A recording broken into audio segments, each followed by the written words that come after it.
okufa kwe bulijjo kawaani, okufa kwa Janet Museveni bulijjo kawaani.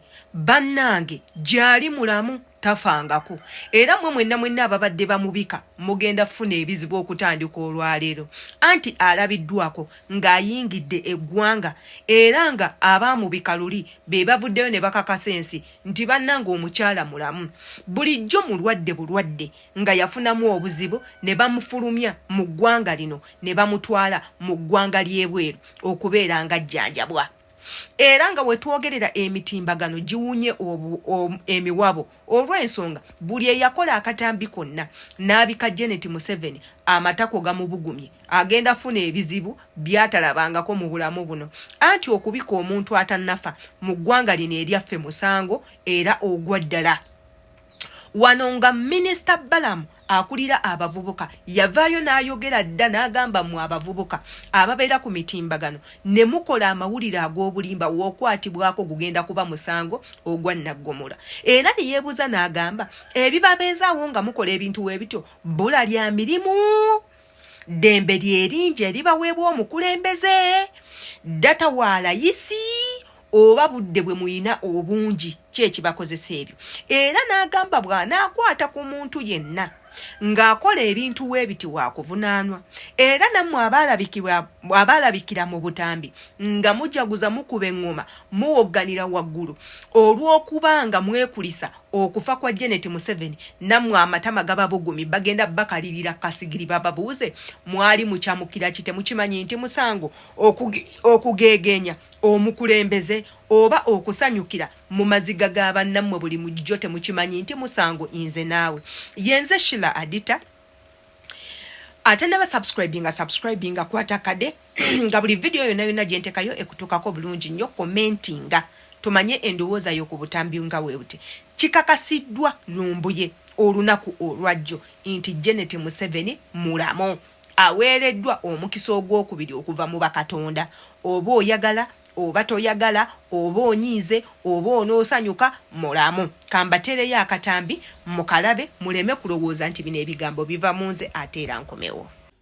Kano kankayiseewo nga bwe nabagamba nti Mama Njovu Enterprises Katonda bwana bamuwadde okudda engula ajja kudda nga wa 95 okusinziira ku sources za Mama Njovu ayinza okubanga Katonda yamuwaddeyo mulundi omulala naye nga ayinza okuba yeyongedde emyaka 25 mu bulamu bwe, ayinza okubanga Katonda yamuwaddeyo obulamu naddamu naye nga ayinza okuba ali mu kagaali tebasobola kulomula. So bw'omulabako muve ku ziri videos bali batambuza okusinziira ku sources zimu Mama Njovu ayinza okuba Katonda yamuwaddeyo obulamu bulala naye nga era takyasobola kukola kintu kyonna ali awo. So mbage mubeera awe kiyinza muyinza omulabako naye nga si mu public muyinza kiwulirako Katonda yamuwaddeyo obulamu obutono ennyo naye yagenda wansanvu muyinza okumulako ng'awezezza 95 okusinziira ku label sources zange.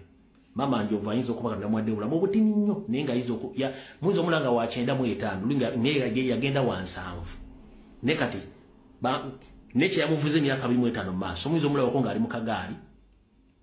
So mulindeemukko tukyako naye okusinziira ku label sources zange ayinza okuba nga yamuwaddeeko naye nga nekyeyamuvuza emyaka 25 mu maaso mujja mulabako muyinza omulabako mutamulabako naye nga okusinziira ku label sources mujja kira bulungi nnyo, kitegeera bulungi nnyo.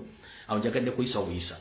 So mwenna Abanyarwanda aba NRM abali mu kutta abantu ne mulowooza nti abantu bagenda kucelebratinga, bajja kucelebratinga. Tolina kugenda kuyimiriza, togenda kutta muntu wa muntu. Ndowooza akatambi ako kalabye bulungi nnyo n'okekkaanya. Janet Museveni minisita w'emisomo mu ggwanga lyaffe lino mulamu bulungi era akomyewo.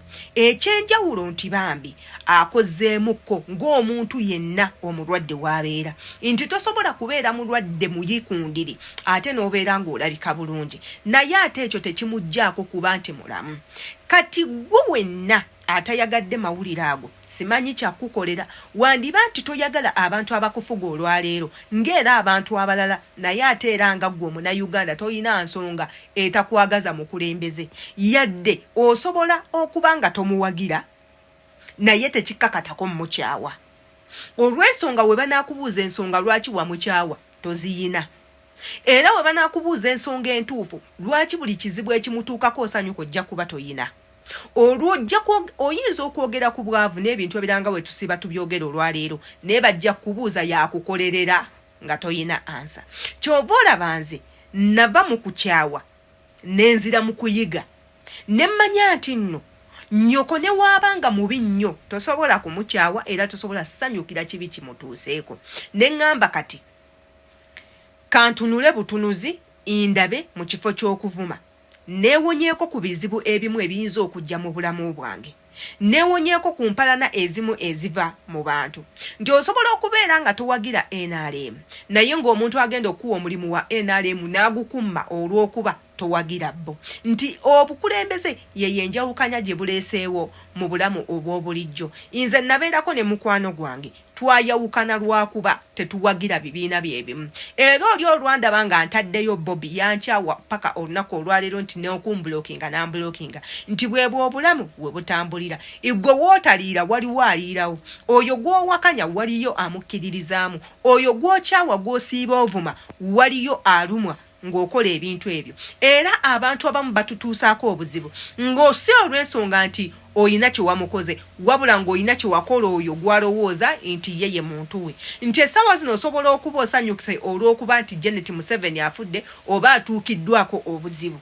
Omuntu n'agenda n'akukyawa n'atuuka n'okukola ekintu naye nga gwe toyina kye wamukoze naye nga gwe okikoze gyekyo nno kye bayita abantu okukkiririza mu bantu. Kati nze bwe namala okuyiga ekyo ne neekonsolinga nze ng'omuntu ne ŋŋamba eno ensi mwe tutambulira ffenna tuli bantu naye ffenna tubeera mu bulamu bwa njawulo.